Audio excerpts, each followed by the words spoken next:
At the height of the China-US trade war, the Chinese government made a surprise move, quietly exempting over 90% of US automotive chips from tariffs. From Qualcomm to Nvidia, from MCU controllers to the brains of autonomous driving, nearly all these core chips found themselves at the top of the exemption list. This action signals China's technological dependence, a form of reverse decoupling that raises questions about the state of China's own automotive industry. The reason for this shift is clear. China's EV companies were on the brink of collapse. They urgently appealed to the government, warning that without imports, they would face crippling supply shortages. Without tariff exemptions, they risked shutting down production entirely. A Chinese-made electric vehicle has 90% of its core chips coming from the United States. The Zeekr 007 uses Qualcomm's 8295, the XPeng P7i uses a 8155, and the Neo ET7 also runs on the 8295. BYD Seal uses Qualcomm's 690. The older Han EV uses a 665, while the latest model uses a 8295. The Li Auto L9, the Stellato H9, and the Zeekr X, all of them run exclusively on Qualcomm chips. The Nvidia Orin X chip has now become a key component in China's domestic vehicles, acting as an autonomous driving brain for many. Data shows that Tesla's FSD chip sales reached 1.2 million units, capturing 37% of the market. Nvidia's Orin X sold 1.1 million units, holding 33.5%. Companies like Li Auto, XPeng, BYD, and Zeekr all rely on these American-made chips. In 2024, China's chip imports hit $412 billion, a 10% increase from the previous year. The rise of EVs and smart chips is driving this surge in imports. The smart technology in China's cars doesn't come from local brands like BYD or Huawei. It comes from Qualcomm, Nvidia, and Tesla. Some may wonder why domestic chips aren't used. First, many can't run Android. Second, Huawei doesn't sell its chips. And third, car manufacturers don't want to be locked into one system. Chinese automakers generally use a modified Android operating system. They essentially take a smartphone OS and transfer it to cars to save time and speed up production.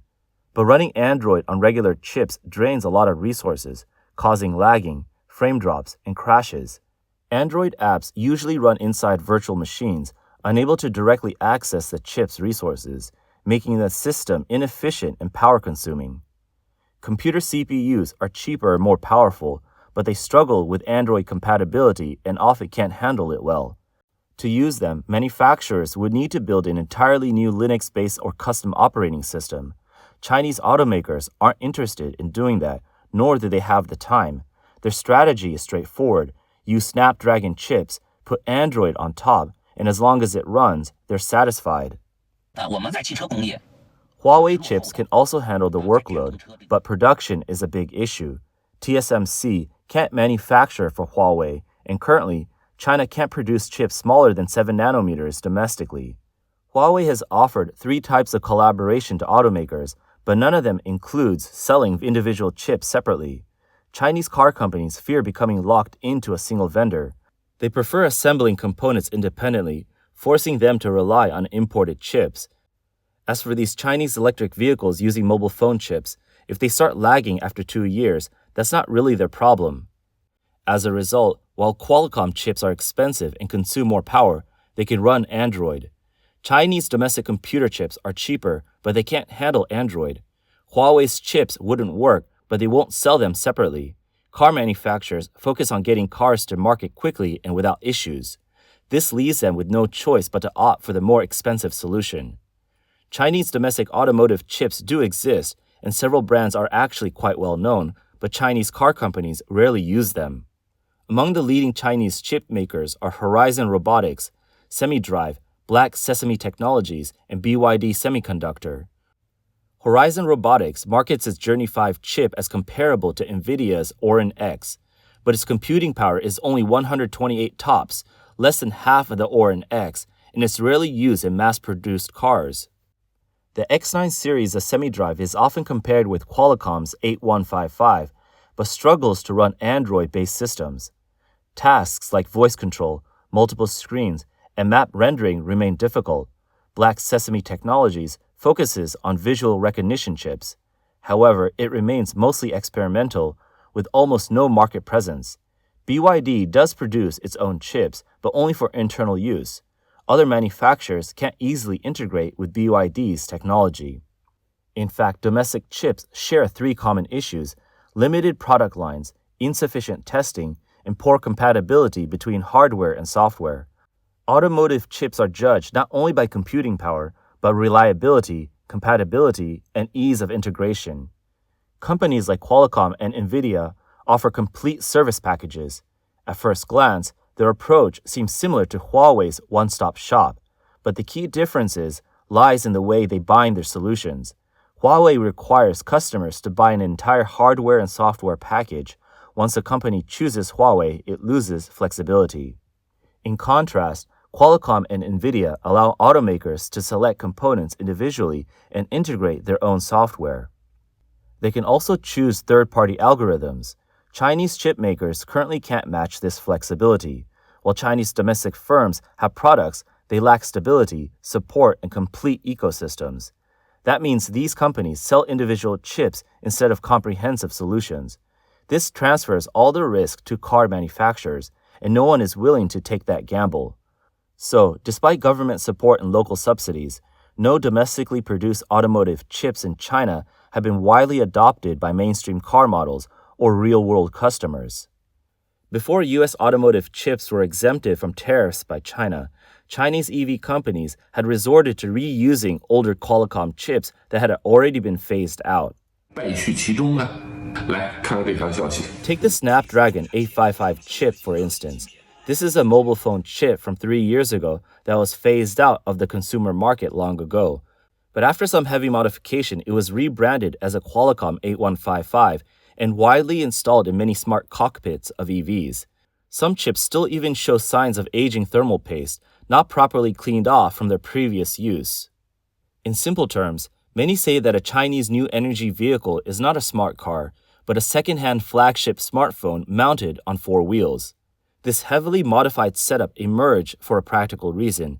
Even though the Snapdragon 855 was obsolete and prone to overheating, it could still run smoothly without lag and was ready for immediate deployment. At that time, it outperformed domestic options, and crucially, those chips remained in stock and available in China. This stopgap solution, however, could not last forever. At the end of April, the Beijing government quietly exempted more than 90% of U.S. automotive chips from tariffs. Tesla's FSD chip, Nvidia's Orin X, and Qualcomm's 8155 and 8295 all appeared on the exemption list. This move brought the entire chip replacement effort crashing back to reality.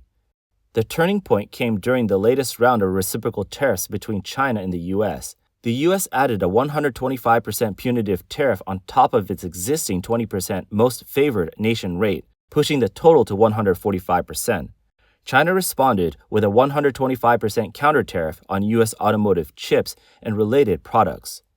For China's new energy automakers, this appeared to be a catastrophic blow, but in reality, it was a pressure test stage for the government. Chips are the brain of a smart car. With automotive-grade chips valued at about $500 per vehicle, a 145% tariff would raise that cost to $1,225, an increase of $725. That added cost was well within the capacity of new energy firms. But automakers choose not to absorb the extra expense. Instead, they paused chip orders and reported supply difficulties, effectively waiting for policy relief. No listed company wanted to cite profit decline due to China-US tariffs in its quarterly report. Most new energy vehicle makers in China are publicly traded and fear market doubts about their profitability. The Chinese government similarly preferred not to show that its own tariffs were harming domestic industry. With orders stopped and projects stalled, the industry nearly grounded to a halt. Under that pressure, the Chinese government released the exemption list, and automakers finally breathed a sigh of relief. China's dependence on foreign chips extends beyond the inability to buy, produce, and afford them. This situation represents only the tip of the iceberg. When the anxiety over inability to buy escalated into the despair of inability to produce, chips transformed from mere technology products into strategic national security resources. To fill this technological gap, the Chinese Communist Party resorted to every possible means, legal, gray, and illegal, to acquire chips. In effect, chips are not optional but essential. Without access to U.S. chips, automakers cannot survive, and this forces them to obtain chips by any means. This is not an exaggeration. Documents from the U.S. Department of Commerce, congressional hearings, and federal courts outline a complete technology theft chain. China ranks as the world's most severe violator of semiconductor IP rights. The most prominent examples are Yangtze Memory Technology Corp. And SMIC. These two so-called glories of Chinese domestic production were placed on U.S. export control lists in recent years. The reasons went beyond possible military cooperation to allegations of bypassing licensing agreements and illegally acquiring advanced process technologies. In 2018, U.S. memory maker Micron sued Fujian Jinhua, accusing it of stealing trade secrets. Engineers in that case had worked at Micron for years and, after moving to Jinhua, brought technical documents to China without even changing the PowerPoint templates. And this was not a unique case. Companies such as MetaX, Metal IC, Metasystem in Shenzhen, Wuhan, and Suzhou engage in chip reverse engineering, dismantling, testing, and replicating chips from Qualcomm, Nvidia, and Intel, then rebranding them for market release. Although chip packaging, interfaces, and system UI may be altered, the core logic architecture remains identical. In industry jargon, this practice is called fangliu, copy, tape out, pilot production, hype, before involving local governments and investment funds to raise money and disappear. Many so-called domestically developed chips are shell projects built on stolen blueprints and misappropriated funds. This only represents soft theft. What's more aggressive is hard theft. A 2022 FBI investigation revealed that some China-affiliated students and visiting scholars attempted to secretly film EDA software in labs, stealing source code and bypassing verification processes. EDA, the mother of chips, is essential. Without it, designs cannot be created and fabrication processes cannot run. Even with wafer equipment matching Qualcomm's, without EDA, not a single blueprint can be drawn. Others take a more direct approach, attending overseas tech expos, academic conferences, and chip summits to openly and covertly record technical parameters for replication back home. Some companies even publicly hire chip reverse analyst engineer whose duties include reproducing functionality and optimizing compatibility with products from international firms such as Nvidia and ARM. Ironically, this chip theft mechanism has become the development roadmap for Chinese domestic chips. Some manufacturers aim not to innovate but to copy, seeking government subsidies rather than technical breakthroughs. At the automaker level, these stolen chips sometimes appear under the banner of domestic substitution. A so-called domestically made new energy vehicle may run on Nvidia's AI modules and Qualcomm's visual accelerators, only the exterior carries Chinese logos. And thus, on one hand, there is talk of technological independence, while on the other, chips from other companies are being reverse engineered.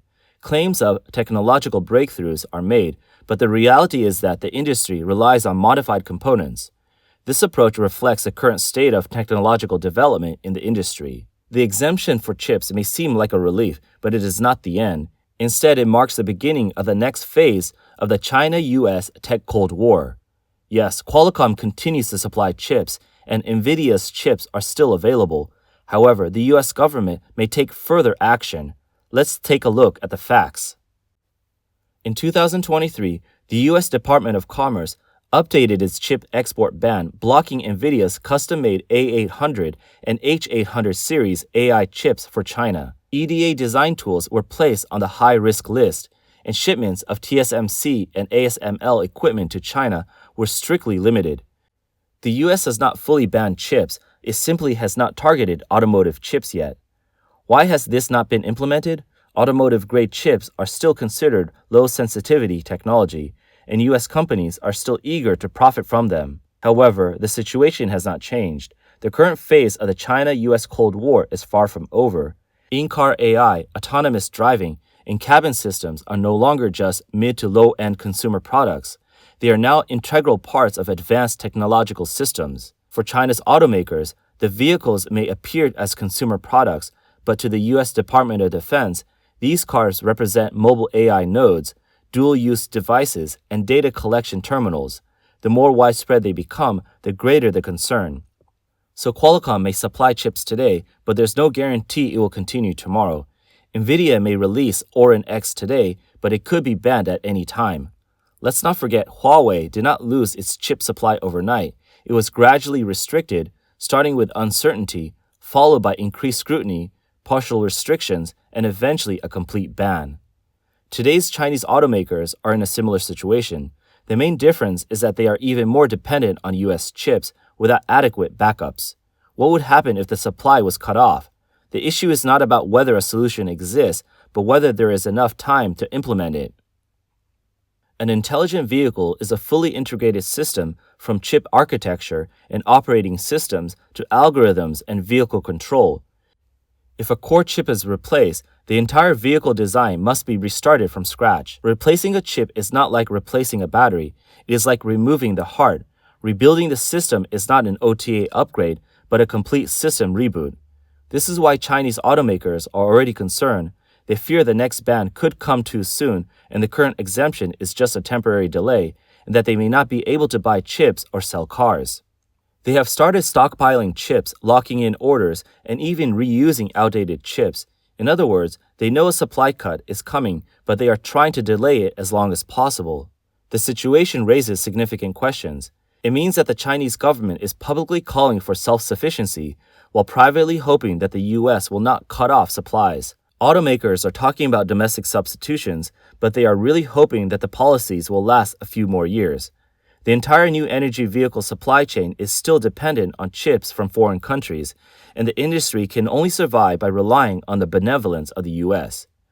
This is a result of technological dependence. While Chinese patriots are envisioning the future of China's autonomous driving, the US Pentagon sees millions of Chinese cars forming an AI neural network, powered by American chips and dependent on US chip ecosystems. While Chinese patriots believe China has seized the steering wheel, if the US cuts supply, that steering wheel quickly becomes paralyzed.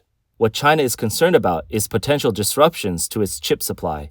However, with no backup plan in place, the country has no choice but to continue advancing despite the risks. If the supply of American chips were to be cut off, it could significantly affect China's EV industry.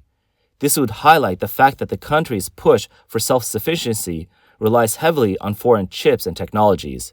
This situation has been highlighted not by overseas media or the experts, but by Long Yong-tu, who played a key role in China's WTO ascension.